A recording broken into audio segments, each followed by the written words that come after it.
make things. We use our hands, minds, and machines to build, to fix, to improve. We're known as do-it-yourselfers, home improvement fans, fix-it fanatics, inventors. At our core, though, we're all makers. So let's jump in and make something.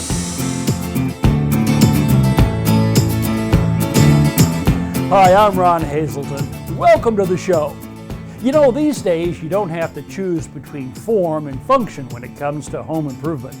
The fact is you can have both, and nowhere is this more true than with plumbing fixtures. Today I'll replace a lackluster kitchen faucet with one that truly makes a style statement and bumps the look of the whole room up a notch, to borrow a phrase from a friend of mine. Rain, snow, and sun all take their toll on outdoor wood. Today, though, I'll show you how you can reverse the aging process. Now, this deck looks to be in pretty bad shape, but still there's beauty just beneath the surface. I'm going to show you how to uncover it. Neither rain, nor sleet, nor slushy snow can keep me from answering the call of a neighbor in need. Today, it's my friend Peter who's asked me to come by and give him a hand.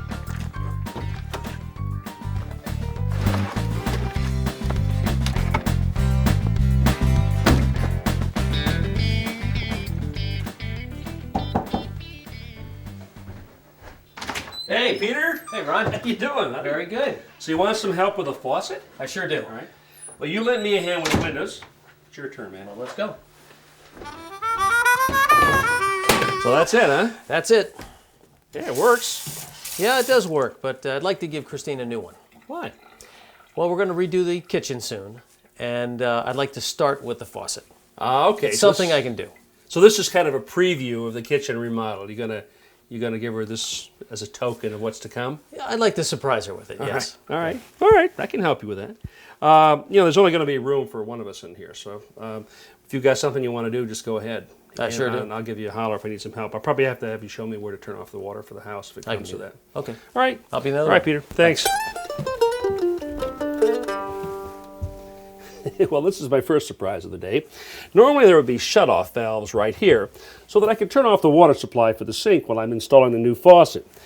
Since there are none, I'm probably going to have to turn off the water for the entire house. Down in the basement, I discover shut-off valves for the first floor. By opening the faucet, I bleed off any remaining water pressure.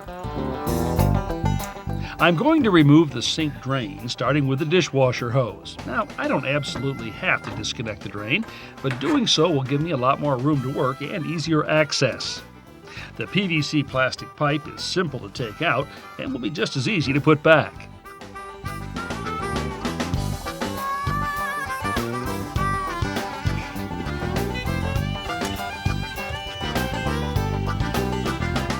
Next, I cut the copper water lines where they come out of the wall so that I can detach the lines from the faucet. Here, too, is where I'll install the shutoff valves so that from now on, the sink water supply can be turned off without affecting the rest of the house. Okay. My next step is to unscrew those water lines that I just cut from the faucet. And that's where I find this tool to be indispensable. It's called a basin wrench, and it's designed really just for this purpose, to reach up behind the sink to grab that nut in these jaws right here and allow me to loosen it. I'll show you what I mean.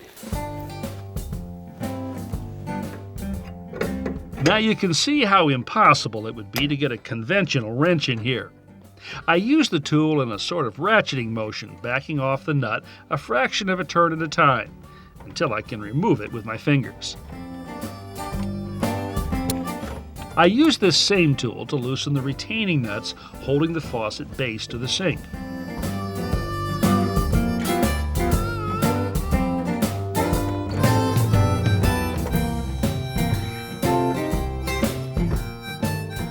Finally, with everything free, I can lift out the old faucet.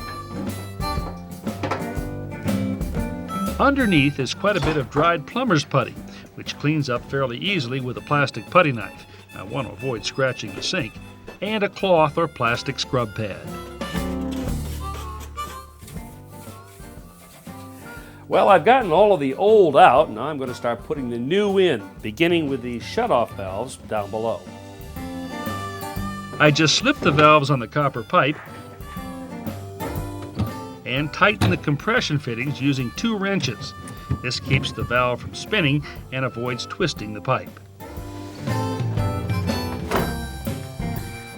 The first step in installing the new fixture is to place a rubber O-ring on the faucet base. Then insert the lower end of the faucet through the sinkhole. Underneath, I slip on a mounting plate and washer, followed by a retaining nut. This plastic socket wrench comes with the fixture. To get the leverage I need, I insert a screwdriver to use as a handle.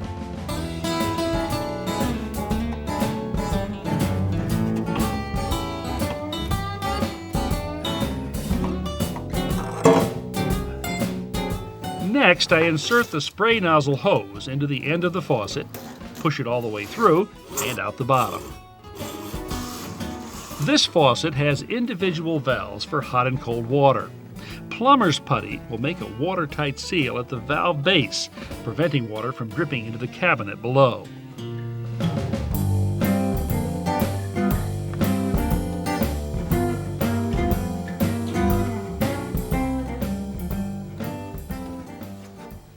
I'm ready to put in the valves. Now, if this sink weren't already installed in the countertop, I could do this myself.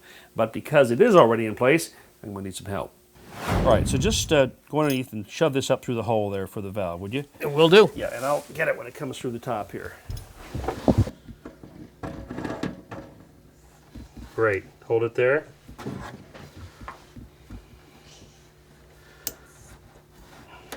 Okay, push it, pull it down. Okay, now hand tighten those nuts. Once Peter gets the nuts snugged up, I tighten them with the basin wrench. This is a 2-valve faucet. When the valves are open, cold water flows through one and hot through the other. Tubes connect the valves to the faucet hose, where the hot and cold water are blended together and stream out through the nozzle. On this faucet, the hoses connecting the faucet to the valves have clips that slip on and snap in place. Next, I connect the water supply lines. First to the faucet, I'm using that basin wrench again, and then to the new shutoff valves.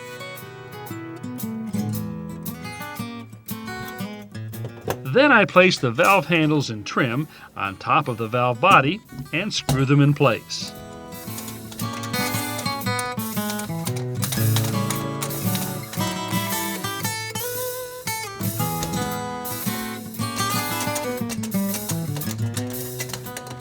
I drop the pump housing with a liquid soap dispenser in place and secure it from the bottom with a retaining nut.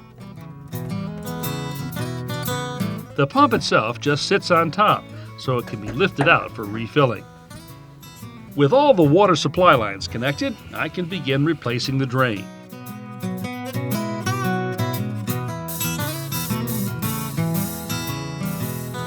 Reinstalling this P-trap is about the last thing I'm going to have to do before I test for leaks.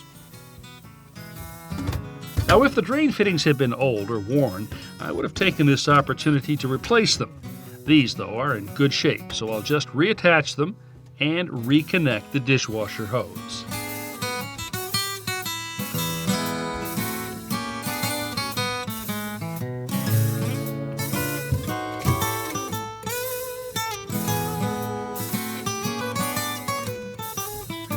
Well, everything's done, so I can turn on the water and see if I've got any leaks.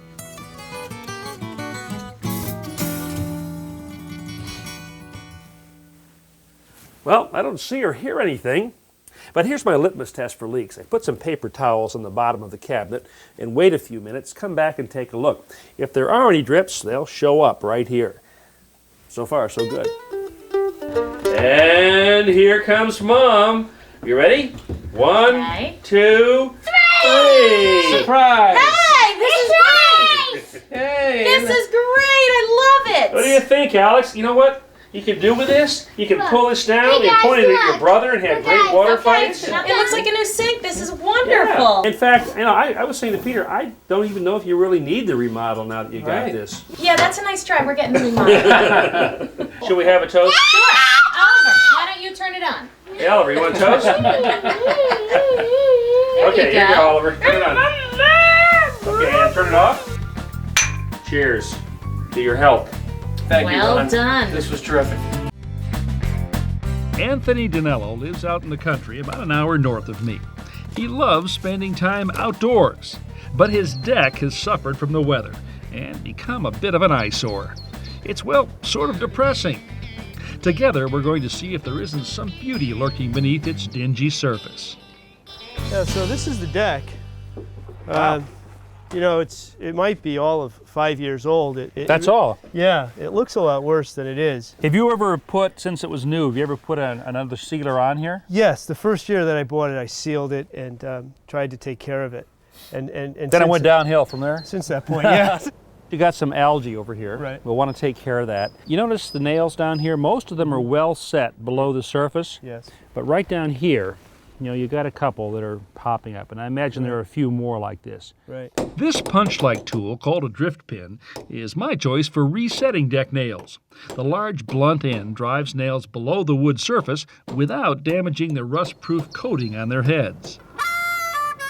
Now, what's been going on over the last 4 years since there was a sealer put on here is the sealer kind of breaks down over time. Okay. And that allows the sunlight, ultraviolet rays, to sort of attack the surface of the wood, if you will, and discolor it. But the other thing that's happening here is it's simply dirt. Okay. It's fallen out of the air and collected on the surface of the deck. Right. So what I want to do, first of all, is give this a good cleaning with a deck wash, all right?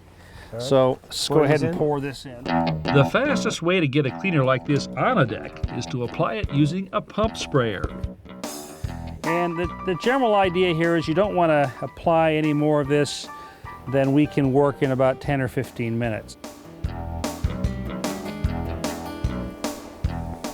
A light brushing helps loosen the dirt and begins revealing the wood grain underneath. All the stuff it's picking up. This is like seeing an old friend come back. It's really remarkable how much cleaning alone can improve the appearance of outdoor wood.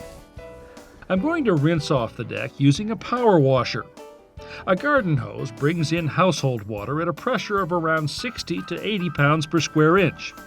This pump then boosts that to over 1,000 pounds and pushes the water out through a hose and into an applicator wand.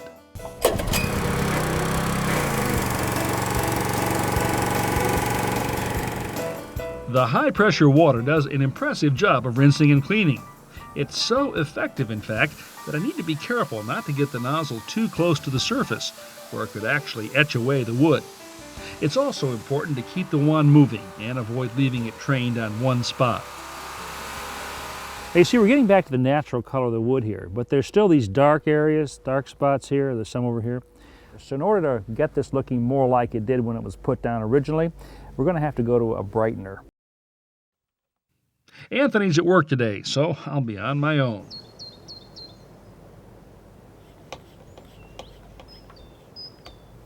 First, I wet the deck to slow down evaporation and keep the surface from drying out too quickly. Next, I spray on the brightener, wait a few minutes, then agitate the solution using a long-handled brush. I work a fairly small area, about 10 boards wide. Finally, I use the power washer and rinse the surface thoroughly.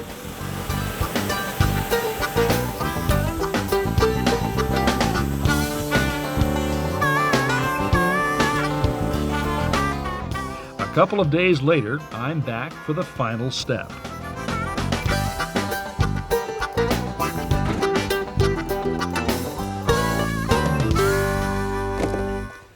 The waterproofer that I'm about to put down here is going to do several things. It's going to seal the deck against water penetration, add some color without obscuring the grain, protect from the sun's ultraviolet rays, and impede the growth of mildew.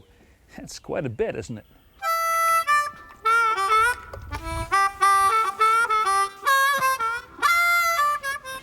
Now I'm applying the waterproofer to the railing with a brush. A 3-inch is working really well on these wide areas here. I'll probably change to something narrower for the balusters.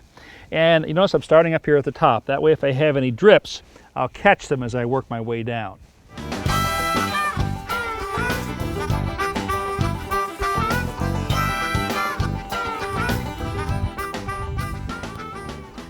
Now for the deck itself, I'm going to use a different applicator. This is a painting pad. It's got a slightly rough surface right here, and that's going to help me work this material into the pores or surface of the wood.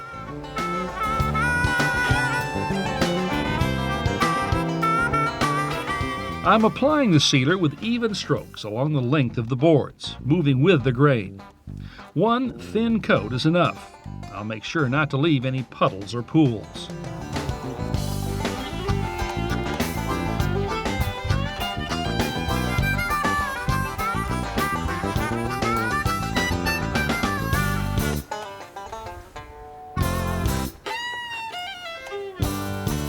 Applying the sealer to the sides of the deck boards is best done with a thin brush.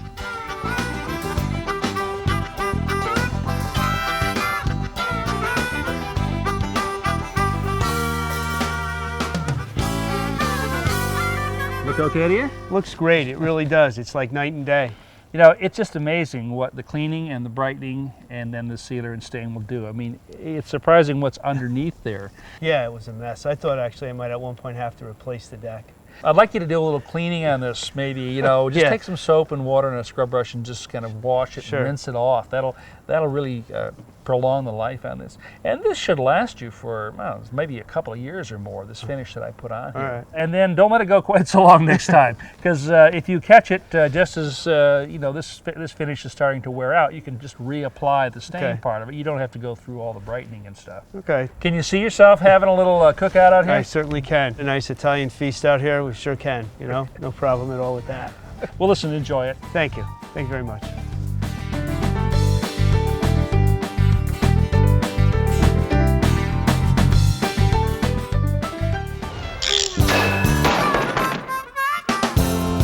Now, if I were to use these locking pliers on that shower run up there, you can be sure I'd leave some pretty serious scratches and gouges.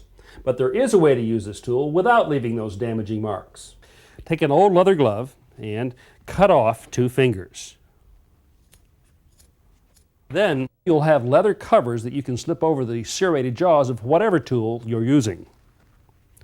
Now you've got a tool with a grip of steel, but a velvet touch. American author Sidney Madwood said, "The finest gift you can give anyone is encouragement. Yet almost no one gets the encouragement they need to grow to their full potential. If everyone received the encouragement they need to grow, the genius in most everyone would blossom and the world would produce abundance beyond the wildest dreams." So what do you say? How about if we make a pact to encourage at least one person every day? I mean, who knows what could happen? To view today's projects again, visit ronhazelton.com, where you'll find hundreds of how-to videos available 24/7.